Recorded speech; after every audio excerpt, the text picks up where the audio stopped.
Do spoločnosti Philip Morris nastúpila v roku 1997. Odvtedy sa vypracovala na generálnu riaditeľku pre Českú republiku, Slovensko a Maďarsko. V súčasnosti už hovoria o transformácii od tabakovej spoločnosti na bezdymovú, dokonca, že robia najväčšiu protifajčiarsku kampaň na Slovensku. Ako reagujú zákazníci na nové bezdymové produkty? A znamená to, že klasické cigarety sa stanú minulosťou?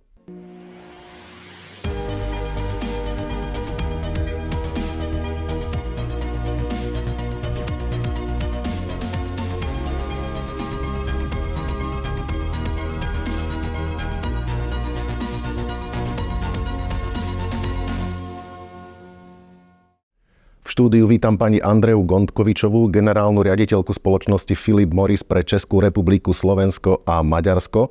Dobrý deň. Dobrý deň. Ďakujem, že ste prijali pozvanie do nášho štúdia. A ja veľmi ďakujem za pozvanie tiež. Vieme o vás, že v tejto spoločnosti pracujete už dlhú dobu, 27 rokov, tak ako sa začal váš príbeh v tejto spoločnosti? Ako ste sa do nej vlastne dostali? Ja by som začala, myslím si, že tento príbeh začína, keď som mala niekedy 10-11 rokov. Keď som vlastne vyrastala, ja som vyrastala v Tatrách a chodila som na ľudovú školu umenia, hrala som na akordeón a ako som rástla, tak rastol aj ten akordeón so mnou a keď mi bol potiaľto, tak som uprosila rodičov, že radšej by som prešla od akordeónu na večernú školu angličtiny. To bolo 10 rokov, to znamená nejaké polovica 80 rokov. Keď som sa začala učiť po anglicky a vtedy niekedy vlastne sa vytvárala v mojej hlave vízia, aký je svet úľatý, aký je svet veľký, aká je angličtina dôležitá. Potom samozrejme som ukončila strednú školu, vysokú školu tu v Bratislave a ja som študovala anglistiku, amerikanistiku a hispanistiku, čiže mám filozofickú fakultu v Bratislave, nemám biznisové vzdelanie a preto som ani nezačala pracovať v biznise. Vyskúšala som si tlmočenie, vyskúšala som si prekladanie, vyskúšala som si dokonca učenie angličtiny, ale ani v jednom som nevidela také naplnenie, ktorému by som chcela venovať tých 10-12 hodín denne. Takže po nejakom čase, asi rok po vysokej škole, som sa začala pozerať po nejakom inom zamestnaní a chodila som vlastne z intervia na interviu, až som prišla jedného dňa do spoločnosti Philip Morris, kde naozaj som o biznise nevedela skoro nič a o spoločnosti Philip Morris len veľmi málo, ale veľmi ma upútala energia, intelektuálny náboj a vlastne atmosféra, ktorú som v tejto spoločnosti našla. Takže vtedy som sa pre ňu rozhodla. A na akej pozícii ste začínali, alebo môžete povedať ešte, že boli nejaké prijímacie pohovory, alebo nejaký ten vstupný pohovor? Ako to prebiehalo? Áno, samozrejme, bol vstupný pohovor a na to si pamätám veľmi dobre, pretože to bol naozaj pre mňa vstup do úplne nového sveta. Spoločnosť Philip Morris bola vtedy ešte majiteľom Craftu a vlastne to bolo aj Figaro, takže bolo to v budove Figara v Bratislave, kedy ja si pamätám, ako dnes som išla hore výťahom asi na 3. alebo 4. poschodie a sama som uvažovala o tom, aký odvážny krok robím, pretože idem na interviu do spoločnosti, ktorá bola pre mňa úplne nad novými horizontami. Takže otvoril sa ten výťah, to si tiež veľmi pamätám. A bol vstup do spoločnosti, bol cez také sklenené dvere a vtedy ja ako keby som naozaj urobila taký bungee jumping, ale odhodlala som sa, dvere sa otvorili, ja som vkročila. A tiež si veľmi dobre pamätám tie prvé pocity, ktoré zazneli voči mne, na mne. Bola to spoločnosť, ktorá bola veľmi mužská, pretože to bol naozaj jeden z tých tvrdších obchodov. Ale muži chodili pekne oblečení, všetci mali obleky, kravaty. Trošku mi to pripomínalo Matrix. Naozaj už mi chýbali len tie okuliare. Boli tam veľmi pekné, elegantné, hrubé koberce, tmavý nábytok. Takže to bol ten prvý pocit. No a potom boli rozhovory už vtedy so zamestnancami vtedajšími, ktoré boli naozaj veľmi obohacujúce. Bolo na tom pekné, že nič nebolo nemožné a aj napriek tomu, že ten biznis bol ťažký, zložitý, nálada a odhodlanie bolo veľmi pozitívne.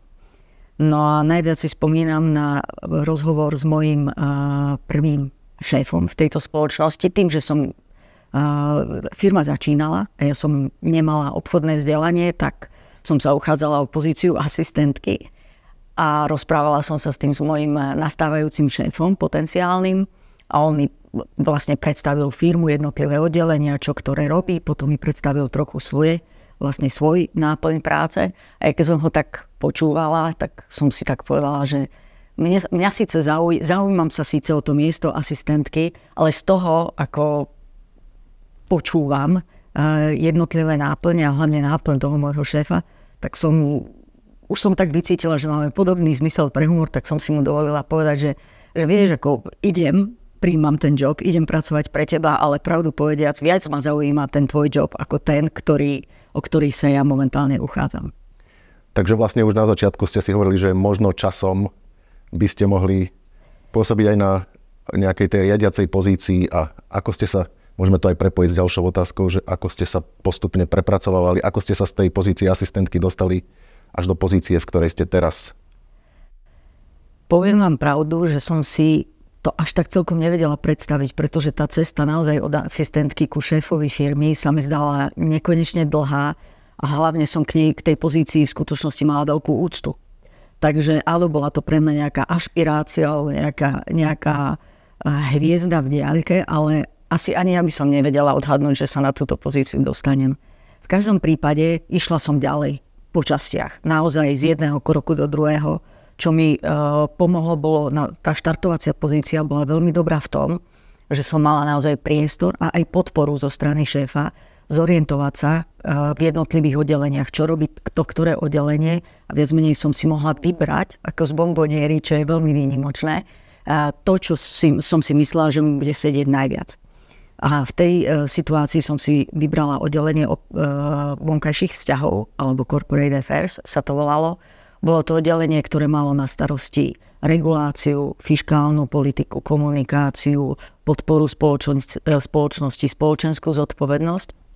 A vlastne prešla som do tohto oddelenia na veľmi juniornej pozícii, ale tým, že som bola veľkou črtou mojou je zvedavosť a tým, že som neustále bola zvedavá a asi aj pripravená dať tej ktorej práci, ktorá skončila na mojom stole, všetko, čo som mohla, tak rokmi, sám ste spomenuli 27, tak naozaj rokmi som sa dostala tam, kde som dnes. Nemali ste nikdy taký pocit, alebo možno mali, že končím, pôjdem inde? Nemali ste niekedy taký? Mala. Mali ste? Mala. Samozrejme to je a nie je to ľahké v tej situácii.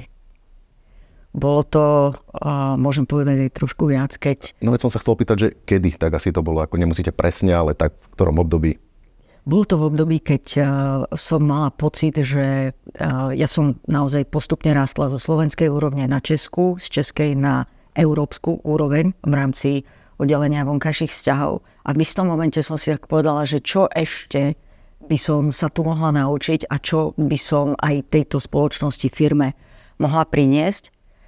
Ale vtedy nastalo niečo, čo vlastne píše novodobú históriu spoločnosti Philip Morris, pretože firma naozaj začala sa zaoberať výrazne a investovať výrobkami, ktoré sú dokázateľne menej škodlivé. Ja som vlastne sa snažila, bola som vtedy vo Švajčiarsku, mala som príležitosť vidieť tie výrobky, tak som sa snažila im porozumieť, čo môžu mať, aký môžu mať vplyv, trebárs na zmenu životného štýlu a možno aj zdravia fajčiara. A vtedy som si povedala, že tie výrobky sú tak dobré a tá veda za ním, tie fakty, ktoré ju sprevádzajú, že sú tak presvedčivé, že veľmi rada by som tieto výrobky doniesla práve domov. A vtedy vlastne to bol rok 2016, som sa vrátila do Prahy a mala som vlastne na starosti zavedenie, predstavenie týchto výrobkov v Čechách, na Slovensku a v Maďarsku. Hovorili sme o vás, ako ste sa vyvíjali, ale toto je zase téma, možno ako sa vyvíjala firma, v ktorej pracujete, spoločnosť Philip Morris, že vlastne určite v tých začiatkoch to bolo iné, ako to je teraz. Že môžete prípadne porovnať, že ako to bolo, keď ste nastúpili do tejto firmy, hej, že tak vtedy ešte asi boli na trhu len klasické cigarety a keď teraz už sa snažíte postupne nahradiť bezdymovými produktmi. Takže ako sa toto vyvíjalo? Tá zmena je veľmi veľká, pretože keď sa vrátim do toho momentu, keď som išla tým výťahom a otvoril sa predo mnou svet Matrixu, jednak to bola spoločnosť, ktorá bola naozaj prevažne mužská. Jednak bolo veľmi prirodzené, to bol rok 97, že sa na vyhranených miestach, ale fajčilo sa aj vo vnútri firmy. Keď bol napríklad stretnutie manažmentu alebo nejaké zasadnutie, tak bolo úplne normálne, fajčiar mohol fajčiť. Keď sa pozrieme na vonkajší svet, tak aj vonku fajčenie, napriek tomu, že sa vedelo, že je to škodlivé, tá regulácia ešte nebola tak výrazná, ako ju poznáme dnes. A možno na odľahčenie si pamätám svoje prvé lety v tých koniec 90. rokov, keď som išla na letisko. A možno si spomínate, že nikto nekontroloval nič, žiadnu batožinu, to znamená žiadne nožničky, pinzety alebo nejaké ostré náboje. Vlastne človek si zbalil kufor, keď mal pas, tak sa dostal do lietadla. Čiže celá spoločnosť bola taká trošku uvoľnenejšia a tých pravidiel a regulácie bolo podstatne menej.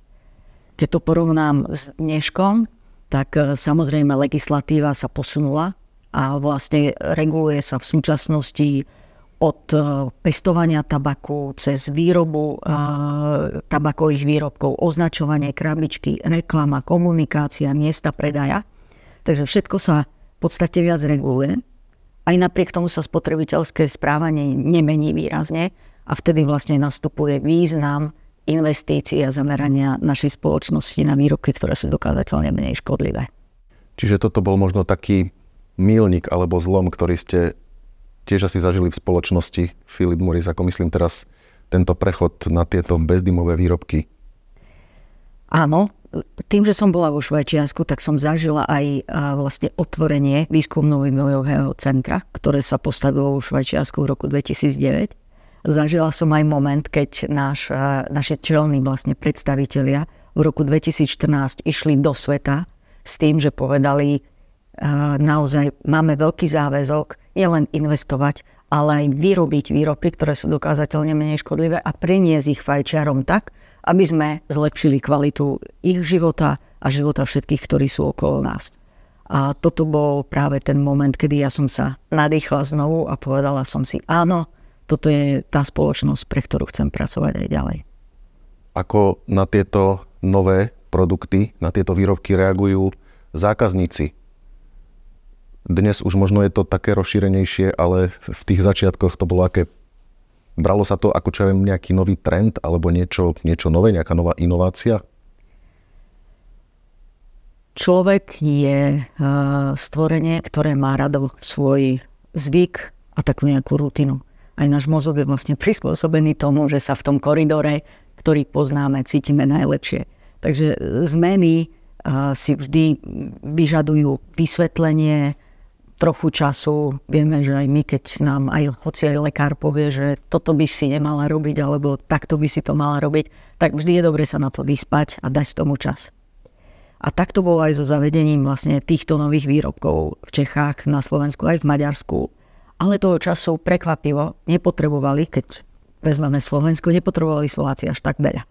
Pretože zase tie argumenty, ktoré prišli s novými výrobkami, sú veľmi jasné, sú jednoduché. Keď niečo nehorí, tým pádom sa tam nič nespaľuje. Keď sa tam nič nespaľuje, tak je tam podstatne menej toxických látok. Keď je tam podstatne menej toxických látok, tak to podstatne menej škodí. A vlastne túto rovnicu Slováci pochopili relatívne rýchlo a vlastne prijali nové výrobky s veľkým optimizmom, aj so zvedavosťou a myslím, že aj s odvahou. Takže ja som spokojná, aj keď ja by som išla ešte rýchlejšie, ale som na Slovákov hrdá.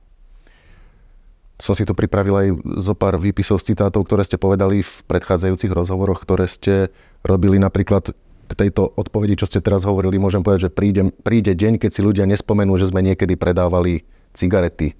Myslíte si, že sa to môže, alebo v akom horizonte? Prípadne môžem k tomu doplniť, že patríme ako Slovensko medzi top 15 krajín, ktorým sa darí prechod k bezdymovým výrobkom. No ja som presvedčená, že jedného dňa si už naozaj nikto nespomenie, že spoločnosť Philip Morris bola najsilnejšou cigaretovou firmou v 20. storočí. Máme výrobky, ktoré sú dokázateľne menej škodlivé. Máme niekoľko druhov týchto výrobkov, čiže nehovoríme len o zahrievanom tabaku, hovoríme o zahrievanej kvapaline, hovoríme o dodávaní vlastne nikotínu do tela úplne iným, ústnym spôsobom, ale úplne iným. A my ako spoločnosť investujeme strašne veľa času. Nejde len o peniaze, ide aj o peniaze, ale aj času a snahy, aby sme naozaj fajčiarom dospelým vysvetlili, že v 21. storočí už niekto fajčiť nemusí. A je to pre nás jednosmerka. Čiže cesta naspäť je nemožná a keď sa pozrieme na to tempo a vlastne aj na to odhodlanie, nielen na úrovni Slovenska, ale sme predsa len medzinárodná spoločnosť, tak aj na úrovni vo svete, tak ja si myslím, že v 30. rokoch, to znamená do 10 rokov, ja tomu hovorím, že ešte jakým pôjdem na dôchodok, rada by som to videla. Takže ja som v tom optimista, ale aj odhodlaný optimista, ktorý k tomu pridá ruku k dielu. To znamená, že pokiaľ predávate tieto nové produkty a hovorili ste o rôznych možnostiach, rôznych riešeniach, takže pre vás je nevyhnutné byť v kontakte so svetom inovácií, asi spolupracujete s nejakými výskumnými centrami alebo univerzitami pri vývoji týchto výrobkov? Určite. Spolupracujeme, spomínala som výskumno-vývojové centrum, ktoré stojí vlastne vo Švajčiarsku, ale máme ešte aj iné pracoviska v Ázii a máme aj externých vlastne spolupracovníkov, ktorí nám pomáhajú v oblasti inovácií, technológií, umelej inteligencie, elektroniky, pretože chceme držať krok s dobou a naozaj to, čo nám veda, výskum a technológie v 21. storočí ponúkajú v iných oblastiach, či už sú to elektromobily, alebo sú to úplne iné oblasti, tak chceme naozaj využiť aj pre náš priemysel. A na čo sme výnimočne hrdí je, pretože inovácií je strašne veľa. A niekedy človek má pocit, že už sa to, keď ideme niekde a vojdeme do elektroobchodu a keď vidíme všetky smart televízory a smart pračky a neviem, veci, ktoré si kúpime do kuchyne a rúra sa vám zapne a pračka sa vám vypne. Niekedy to môže byť až také strašidelné pre človeka. Z čoho sa ja teším je, že tá naša technológia aj napriek tomu, že je pokroková, je jednoduchá a je pre toho spotrebiteľa alebo užívateľa, stojí mu za to, aby na ňu prešiel a má ju rád. A vlastne to je ten dôkaz, to je ten punc nie len pokroku, ale aj toho, že ten spotrebiteľ si potom siahne a s tým výrobkom zostane, pretože mnohé inovácie môžu zostať v šuplíku, tá naša sa používa a to je pre mňa veľmi dôležité. Povedali ste v jednom zo svojich rozhovorov aj takú vetu, že robíme najväčšiu protifajčiarskú kampaň na Slovensku. Je to tak? Je to tak, samozrejme. Je to tak a ako som to myslela, má niekoľko rovín. Jedna z nich je, že vyvíjame výrobky, ktoré sú veľmi ľahko použiteľné a keď si po nich spotrebiteľ siahne, tak rád ich používa. Ale druhá vec je vzdelávanie, komunikácia a informovanosť vlastne dospelých fajčiarov. Naozaj vyberaným spôsobom dospelí fajčiari, aby mali informáciu o tom, že už existujú výrobky, ktoré sú lepšie, že naozaj to prospeje im, prospeje to ich blízkym. Takže investujeme naozaj zase veľa času, zdrojov, snahy do toho, aby sme túto informáciu dostali k týmto dospelým fajčiarom. A zároveň používame na to nielen mediálne prostriedky, máme v teréne, boli obdobia, keď sme mali až niekoľko 100 jednotlivcov, my sme ich volali kouči, to je tak ako v športe, že máte svojho kouča, ktorý vám pomáha pripraviť sa na nejaký zápas, tak my sme mali takýchto ľudí, ktorí vlastne si sadli s jednotlivými, a ešte aj teraz to prebieha trošku v menšej miere, ale si sadli s každým dospelým fajčiarom a venovali mu hodinu a pol, aby mu jednak vysvetlili, že predsa len to fajčenie je veľmi škodlivé, čiže najlepšie je vždy s nikotínom prestať. Ak to ale nedokáže, tak existujú lepšie riešenia. A jedným z tých lepších riešení je naše zahrievanie, vlastne zariadenie na zahrievanie tabaku a ešte mnohé iné platformy. Takže je to rozhovor, ktorý je veľmi intímny. Niekedy je zložitý, pretože zase, ako som tiež už povedala, človek je tvor zvyku a nejakej rutiny a prechod od cigariet k nehorľavým trebárs výrobkom, ktoré sú najúčinnejšie pri prechode, nie je veľmi jednoduchý. Takže ponúkame túto pomoc A aj to je súčasťou protifajčiarskej kampane, teda kampane, ktorú ja považujem za veľmi účinnú. Darí sa vám zabezpečiť, alebo ako sa vám darí zabezpečiť to, že aby sa napríklad tieto výrobky nedostávali do rúk mladým alebo prípadne aj deťom? V tom sme úplne rovní. A tak to bolo už vlastne v období, keď sme predávali aj cigarety. Na Slovensku podporujeme program Na veku záleží už viac ako 25 rokov.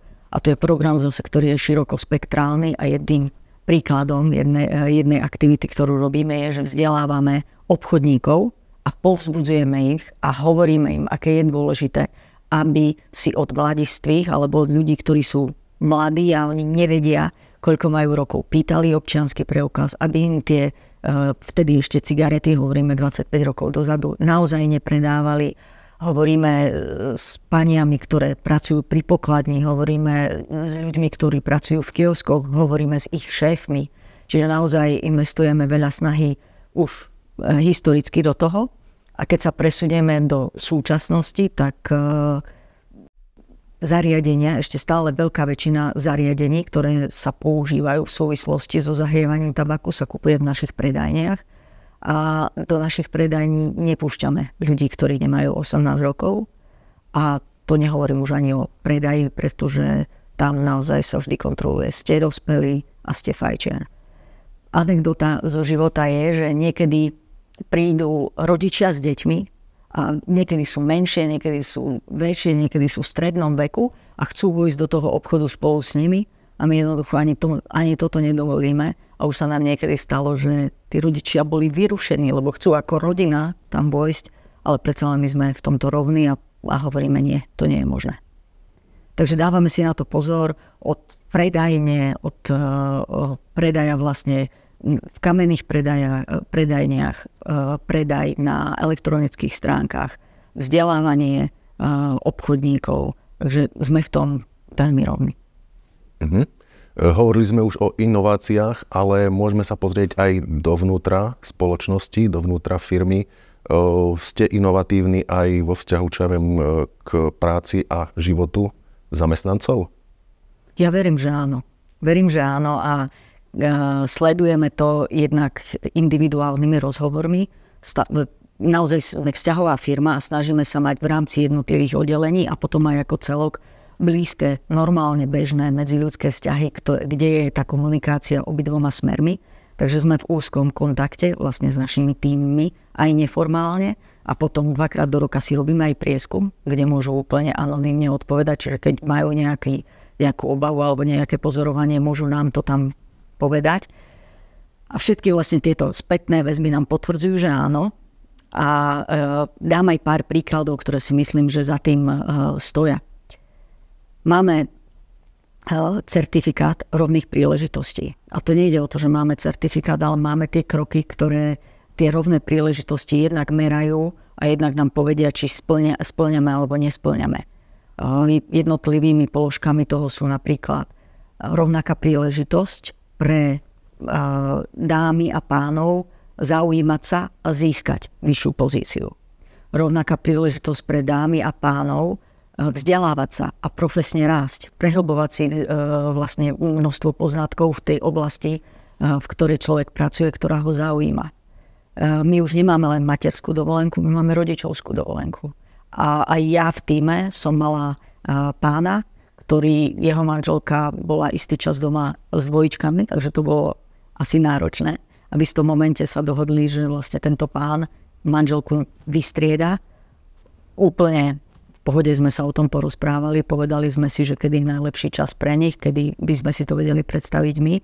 A ja napríklad aj takéto kroky považujem za veľmi zásadné a veľmi prospešné. Takže rodičovská dovolenka, profesný rast, vzdelávanie.